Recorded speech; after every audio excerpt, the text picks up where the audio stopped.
All right, so on this we're going to look at our vertical shifts. And we saw what happened when we multiplied a number in front of the sign, and that made it get bigger or get smaller. Well, what happens if I add a number to the back here? So let's look. So here's our values of t, and here's our sine of t that we've seen since the beginning video. Now all I'm going to do is I'm going to take this column, sine of t, and I'm going to add 3 to it. So 0 plus 3 is 3. 1 plus 3 is 4. 0 plus 3 is 3. Negative 1 plus 3 is 2. And 0 plus 3 is 3. So notice on this one, instead of starting at the origin, it starts at 3. All right? And it goes up. The highest number is going to be 4. And my lowest number is 2. So notice that the amplitude is still 1, because how many steps does it take to get from 3 to 4? 1 step. So my amplitude is still equal to 1 because there's no number in front of the sign, so it's understood to be 1. But because of this 3, the midline, you see the midline usually is the x-axis, it got shifted up 3. All right? So now we're going to have 3, then 4, back to 3, back to 2, back to 3. And so it looks just like it did before. Now the period still has not changed. So it's still 2 pi. So this would be 0, pi over 2, pi, 3 pi over 2, and 2 pi. All right? Problem number 2. F of t is equal to, and this time I'm going to put something in for cosine. So if I have 2 times the cosine of t minus 2. All right? So here I know my amplitude is going to be 2.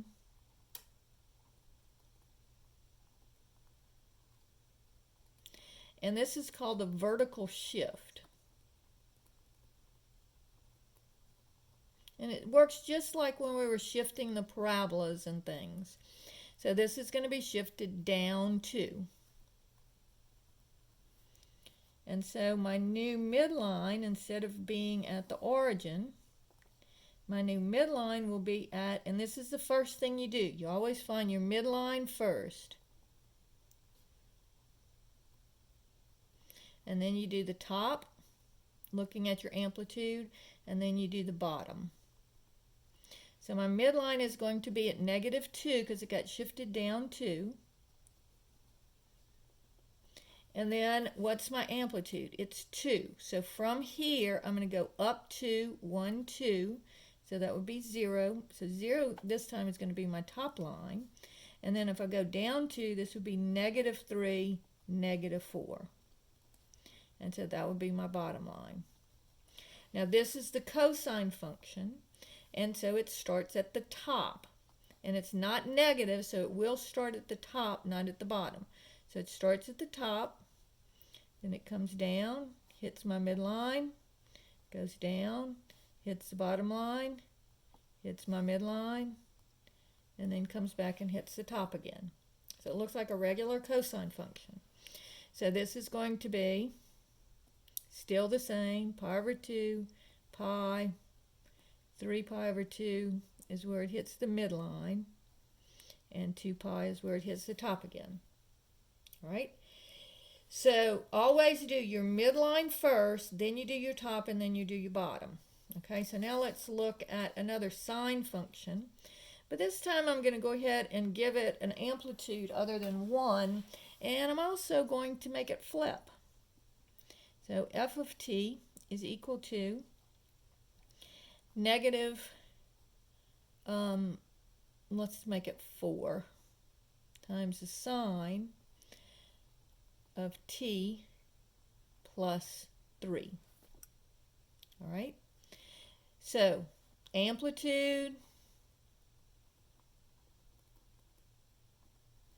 is 4. And I notice that it's flipped, so I'm going to write that down so I remember it. And then my vertical, oh, and by the way, my period up here, we haven't changed the period, so far the period's always 2 pi. Period, 2 pi. All right, and then it's my vertical shift, because a lot of times they'll just ask for this information. You don't have to graph it, they just ask for that information. So the vertical shift is going to be up 3. So you can just say 3. All right? So again, first you do your midline. So where's my midline going to be? It's going to be at 3.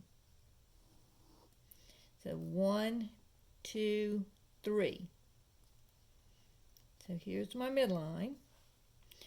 And then my amplitude is 4. So I'm going to go up 4. So 3, 4, 5, 6, 7. And I'm going to go down 4. So 2, 1, 0, 0 counts, and -1. So basically it's 3 plus 4 and then 3 minus 4 will give you your top line.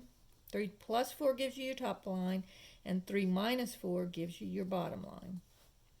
Now this is a sine function, so I know it starts at the midline. But then it's flipped over, so instead of going up, it's going to go down. So it's going to look like this. Hit the bottom, hit the midline, hit the top, hit the midline. And again, the period has not changed. So this is going to be 0. This is pi over 2 where it hits the bottom. This is going to be 3 pi over 2, pi here. And then this one here would be 3 pi over 2. And then the last one will be 2 pi, just like normal. So on these, when you have a vertical shift, the first thing you want to do is you want to find out what your midline is. And then you're going to take that midline and you're going to add the amplitude. So this number here tells you your midline. All right?